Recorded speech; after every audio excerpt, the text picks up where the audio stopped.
Welcome back नाज़रीन। सो ये एक ऐसा निज़ाम, तलाल चौधरी साहब, मसला ये है कि निज़ाम जो भी जिसकी बात होती है वो बयानबाजी की हद तक रहता है। हर बंदा बयान की हद तक उसके ऊपर बहुत बात करता है। आप भी बयान देंगे, उसके खिलाफ होंगे। जो हुकूमत ने कह दिया ज़ाहिर आप उसकी मुखालफत कर रहे हैं, जो इन्होंने कह दिया, जो आपने कहा वो इसकी ये मुखालफत करेंगे। हमेशा ऐसे ही होता है। लोगों को पता नहीं है, आई एम प्रीटी श्योर, सवाए इसके कि तनकीद बराए तनकीद या इनकी तरफ से वाह है, किसी को पता नहीं है कि इस सिस्टम में होना क्या चाहिए। आप लोग क्यों ऐसा निजाम, क्यों नहीं ऐसा हो सकता कि बैठ के एक फैसला करें कि करना क्या है? काशिफ अब्बासी साहब, जो पिछला इलेक्शन गुजरा है उसमें बड़ी बड़ी जो बेज़ाब्तियां नहीं, जो धांधली की जो वजूहात बनी वो क्या थी? एक तो प्री पोल इलेक्शन रिगिंग जो है उसमें रेफरेंस बनना, लोगों की गिरफ्तारियां, रात 12 बजे अदालती फैसलों के बाद एक खास पार्टी के खिलाफ फैसले आना। उसके बाद मुझे ये बताएं कि ये जो 6 बजे पोलिंग एजेंटों को बाहर निकाल दिया गया था, जो फॉर्म 45 नहीं मिले, जो रिकाउंटिंग आज के दिन तक उस्मान डार साहब कहते हैं नहीं हो रही, मुझे यह बताएं क्या ईवीएम रिपोर्ट कहेगी कि जी अब नैब को ऐसा काम नहीं करना चाहिए कि इलेक्शन पर असरअंदाज ना हो? ईवीएम रिपोर्ट बताएगी कि रात 12 बजे अदालतें नहीं लगानी? ईवीएम रिपोर्ट लेकिन आप जिस डोमेन में जा रहे हैं, मेरी बात सुनिए, मेरी बात, जिस डोमेन में आप जा रहे हैं वो डोमेन वो है जो इस मुल्क के बड़े पुराने मसाइल हैं। यही इनमें से बहुत से लोग बड़े मौके पर आपकी पार्टी में गए, 2018 में इस पार्टी में आए, हो सकता है 23 में पीपल्स पार्टी में चले जाए। ये तो चलता रहेगा, ये निजाम है, इसको रोकना है। लेकिन नहीं, ये चलेगा नहीं। दो किस्म की मसाइल है ना। नहीं, सुने ये आप अगर कहते हैं कि नहीं चलेगा, वो एक आपका सोच जरूर हो सकती है। मैं सिर्फ इतना कह रहा हूं कि दो किस्म के मसाइल हैं। एक है जो प्री पोल या पोस्ट पोल रिगिंग के मसाइल है, एक दूसरा मसला है जो पोलिंग डे का मसला है। आपको दोनों को अलग-अलग ट्रीट करना पड़ेगा ना कि हमने इसको कैसे ठीक करना है। इसको ये नहीं हो सकता पोलिंग डे की बात हो और आप प्री पोल पे चले जाएं। दैट्स चेंजिंग गोल पोस्ट वाली बात है ना। नहीं, चले इस पे आ जाते हैं। इस पे मुझे काशिफ अब्बासी साहब, चले जी, एक तो प्री पोल बड़ा मसला है, 75%, 25% या वो कोई 10-15% पोलिंग डे का है। मुझे ये बताएं जो एजेंट बाहर निकाले गए क्या वो ईवीएम से रुकेंगे? फॉर्म 45 जो नहीं मिले ईवीएम से रुकेंगे क्या? जो इलेक्शन डे पर फिर आप उसी मसले की तरफ जा रहे हैं जो कि जिसका मशीन से कोई लेना देना नहीं। इलेक्शन डे नहीं, इलेक्शन डे देखे ना। मुझे बताएं किस आदमी ने, जितनी रिट्स हुई हैं, किसी ने कहा कि उसका कोई और मसला है?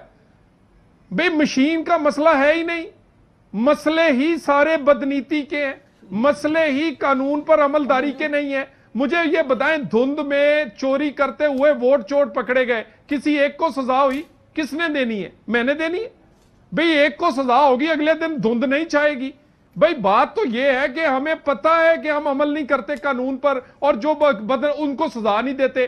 कोई नया कानून नहीं चाहिए इस मुल्क में, कानून पर अमलदारी चाहिए और नीयत चाहिए। अगर नीयत बदनीयत है तो फिर तो चिप्पे लगाना सबसे आसान काम है। मैं कुछ अर्ज करना चाहता हूं। असल तो हमारा इनसे मैच है ना। नबील लोगों का तो बेचारा पंजाब में है ही कुछ नहीं, ना उनको कोई उम्मीदवार मिल रहे हैं, ना सियालकोट इलेक्शन में इनकी किसी ने टिकट दी है। खुशाब में 240 वोट निकले हैं, सत्तू पी के सो जाओ। सिंध में लड़ना इन्होंने इलेक्शन, तो सिंध में भी वोटिंग मशीन या कुछ करना पड़ेगा ना, प्रोसेस। उधर भी हार, कराची भी है ना, उसमें बड़ी सीटें हैं। हम बड़ी पिक्चर पे बात कर रहे हैं, इसलिए तलाल का और मेरा जरा आर्गुमेंट सुनने की जरूरत है। बार बार ये धुंध को बहुत बड़ी बात कर रहे हैं, मैं उनके पास जाता हूं। इनकी बड़ी बात बाद में छोटी निकलती है। इस मेरे भाई की यही तो प्रॉब्लम है, बड़ी बात कर जाएंगे, बाद में पता चलना बाद में कुछ था ही नहीं। कभी कहते हैं हमसे 16 सीटों का वादा किया था, पता चला एक का भी नहीं था। तो मकसद ये छोड़े इन चीजों को, इनकी बातों का क्या कहना। बादशाह आदमी है मेरा भाई नबील कबूल, बादशाह आदमी है। अभी आपको बिप बिप करना पड़ जाएगा, कोई ऐसी बात कर देगा मेरा भाई। तो इसलिए जरा मैं जो बात कहना चाह रहा हूँ, ये बार बार धुंध छा गई। कहीं आप बताएं इलेक्शन कमीशन के डस्के के फैसले में या सुप्रीम कोर्ट तक ये केस आया, लिखा हो सिस्टमैटिक धांधली हुई है, सबने मिलकर इलेक्शन लूटा है। देखिए नॉर्मलीज होती है, मिसमैनेजमेंट होती है, इलेक्शन में माजी में भी होती रही है। इनको किस चीज की फिक्र है? तलाल चौधरी माजी में जिन कंधों पे बैठ के आता रहा है और इसकी लीडरशिप पाऊ पकड़ के कंधों पे बैठ के वो निजाम बंद हो जाए, इसलिए इनको ये खौफ है किधे कन्या दे बैठांगे, किधे पैर फड़ांगे कि इक्तदार चाहना है। वडे मियाँ साहब एवं नहीं कहते कि कौमी हुकूमत बना लो, पता है फारग हो गए देने। अगर अपने बलबूते पे इलेक्शन जीत सकते हो तो कहा आओ मैदान लगाओ। अगर तलाल चौधरी हकीकी शेर हो ना कि आओ लाओ मैदान, जेड़ी मर्जी मशीन ले आओ, असी जीतांगे, हमें अवाम के वोट की ताकत पे यकीन है। पीटीआई बिलीव करती है इस चीज पे, इसलिए हम इन्हें कह रहे हैं आओ यार मिलके इलेक्शन। ठीक है, लेकिन फिर भी मसला यह है कि अगर इस पे बिलीव करते हैं तो 2018 में क्या हुआ था? अगर आप अवाम की ताकत पे जाएंगे तो फिर ये साउथ पंजाब ब्लॉक्स और ये सारी चीजें क्यों बनी थी? ये नहीं बननी चाहिए थी। आप जो कहते हैं हमने किसी का सहारा नहीं लेना, हम इसी अपने तौर पे इलेक्शन लड़ने जाएंगे। गबोल साहब का पहले मैं जवाब ले लूं सर, अगर इजाजत दें तो। जी गबोल साहब, आप क्या कह रहे थे, कौन कौन आ रहा है वैसे? नहीं, हम तो पंजाब में बड़ा काम कर रहे हैं और पंजाब में साउथ पंजाब तो हमने कंप्लीट कर लिया है माशाल्लाह। अच्छे खासे हमारे पास इलेक्टेबल्स आ रहे हैं। सेंट्रल पंजाब में आपने देखा राजा परवेज अशरफ जो साबिक वजीर आजम है उसको प्रेसिडेंट बना दिया है सूबे का, मतलब सूबाई प्रेसिडेंट। एक रीज़न है उसके पीछे और हमें जो है इस वक्त टारगेट यही हमारे पास है, पार्टी ने दिया है कि पंजाब के अंदर जो है जितने भी नाराज़ हैं, पीटीआई देखें, पीटीआई का कोई फ्यूचर है नहीं। पीटीआई के कुछ लोग पीएमएल नून के टिकट के पीछे हैं, पीटीआई के कुछ लोग हमसे राब्ते में हैं, उनको पता है 2023 आपसे राब्ते वाले कौन से, उनका भी बता दें। इसलिए नून का तो समझ में आती है, नून का तो जिस बीबी ने कहा था हमारा टिकट चला है वो तो समझ आती है, नून का टिकट चला है। आपसे कौन राब्ता कर रहा है ये बताइए, असल खबर ये है। नाम बताने का मतलब आप नजीर चौहान के साथ जो हरकत हुआ है वही हरकत करवाना चाहते हैं उनके साथ, जो नजीर चौहान के साथ हुआ है। नजीर चौहान ने आप लोग के शो में ARY में बोला कि जो मेरे साथ हुआ है मेरा अल्लाह जानता है, लेकिन मेरा लीडर इमरान खान है। और उसने अल्फाज क्या बोले, इमरान खान ने बोला ओए तुझे क्या हो गया? प्राइम मिनिस्टर इस तरह की तड़ियां देता है यार अपने MPS को। बहरहाल मैं कहना चाह रहा हूं कि देखें वो तो वक्त बताएगा पंजाब में क्या हो। आप लोग ये सोचिए अभी हमारे चेयरमैन बिलावल ने क्या ऑफर दिया है PML नून को और मौलाना फजल रहमान को, इस्तीफा दे, हम आपके साथ हैं। आप इस्तीफा देना शुरू करें और उसके बाद तहरीक चलाएं। क्या उसके बाद आपका इस्तीफा देंगे? आपका भी इस्तीफा आएगा?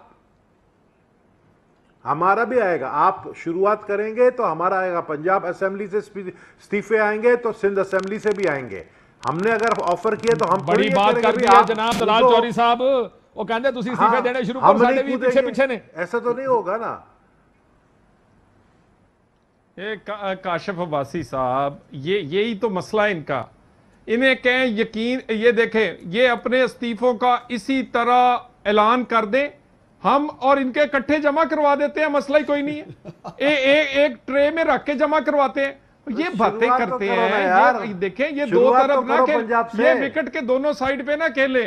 देखें ना मसला पता क्या है, कई जगह तो नबील गबोल साहब कहते हैं हमारी उनसे बात हो गई है, अब हमें इतना होना है। यानी उन्होंने भी गल्ला करते साडे नाल इस्तीफे भी देने, दोनों इकट्ठे नहीं हो सकता। तो सो नबील गबोल साहब ये आपने इस्तीफे देने ही नहीं है। बात ये और अब देखे ना आप देना चाहते हैं क्यामत वाले दिन, तो क्यामत वाले दिन देखे ना ये तो नहीं हो सकता। आप लोग ये तहरीक करते हो, तहरीक कभी नहीं चलेगा जब तक इस्तीफा नहीं दोगे भाई मेरे। आप कल इस्तीफा दो, आप यकीन करो इनकी हुकूमत खत्म हो जाएगी। और वैसे भी ये 2022 में तो वैसे ही इलेक्शन होने जा रहा है, तो ये क्रेडिट आप लोग क्यों नहीं लेना चाहते हो? क्यों नहीं ले? आप देखो महंगाई, ये महंगाई जो है ना यही काफी है इनके लिए, इनको मारने के लिए। ये महंगाई की वजह से अवाम में नहीं जा सकते हैं और ये इसीलिए इलेक्शन करवाना चाह रहे हैं जल्दी, ताकि इनको पता है कि 2022 तक ये महंगाई जो है 3 गुना और बढ़ जाएगा, डॉलर 200 रुपए तक चला जाएगा। ये बर्दाश्त अफोर्ड नहीं कर सकते। इनसे गंदा काम लिया जा रहा है, गंदा काम लेने के बाद इनको जो है फारिग कर दिया जाएगा। समझे आप खेल को, समझे। हम देख रहे हैं आगे फ्यूचर, आप लोग नहीं देख रहे हो।